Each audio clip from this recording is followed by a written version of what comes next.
আসসালামু আলাইকুম। এটা আমাদের মাধবপুর উপজেলার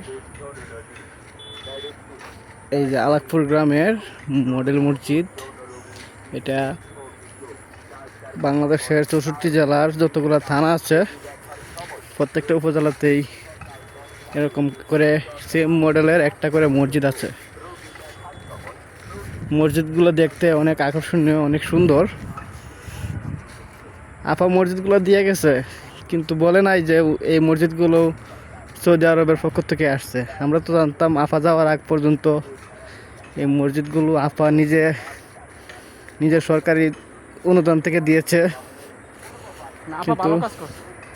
কিন্তু এখন বুঝতে পারতেছি এগুলো নাকি সৌদি আরবের দেওয়া মডেল মসজিদ। তাও আপা একটা কাজ করেছে, এই টাকাগুলো মাইরা দেয় নাই, দুর্নীতি করে নাই, বাংলাদেশের কাজে লাগাইছে। বাংলাদেশের 90% মুসলিমের জন্য এই কাজটা করেছে, তার জন্য আপাকে ধন্যবাদ। এই যে এইরকম একটা মসজিদ আমার পাশের গ্রামে পেয়ে আমরা আসলেই গর্বিত। আমরা এখন চাইলে এই মসজিদে এসে নামাজ পড়তে পারি, জুম্মার নামাজ পড়তে পারি, এমনকি 5 ওয়াক্ত নামাজও কদিন পরে পড়তে পারবো। কারণ আমাদের তো সম্পদপুর গ্রাম, রাস্তাটা ভালো না, রাস্তার কারণে আসা যাওয়া খুব সমস্যা হয়। তাই আজকে হাঁটতে হাঁটতে আসলাম। তো ভাবলাম যারা দেশের বাইরে থাকে তাদেরকে এই মসজিদটা দেখানো উচিত, তাই মসজিদটা ভিডিও করলাম। আমার একটা কাজ করছে, এটার থেকে সুর কিছু ধরতে পারছে।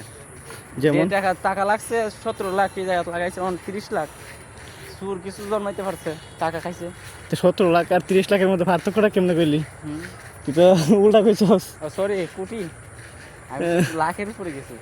আচ্ছা আচ্ছা, যাই হোক, এই যে মসজিদটা সামনে থেকে এরকম একটা লোক আসছে। আশা করি আপনারা যারা দেশের বাইরে থাকেন তারা মসজিদটা দেখতে পাচ্ছেন। এখন পরন্ত বিকেল, এই যে সূর্য মামাও নিচে চলে যাচ্ছে, তাই ভিডিওটা একটু গোলা আসতে পারে।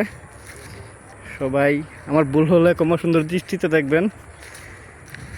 তো ভিডিওটা এখানে শেষ করতে হচ্ছে। এতক্ষণ ধরে যারা ভিডিওটা দেখছেন তাদেরকে অসংখ্য ধন্যবাদ, আর যারা না দেখছেন তাদেরকে ধন্যবাদ।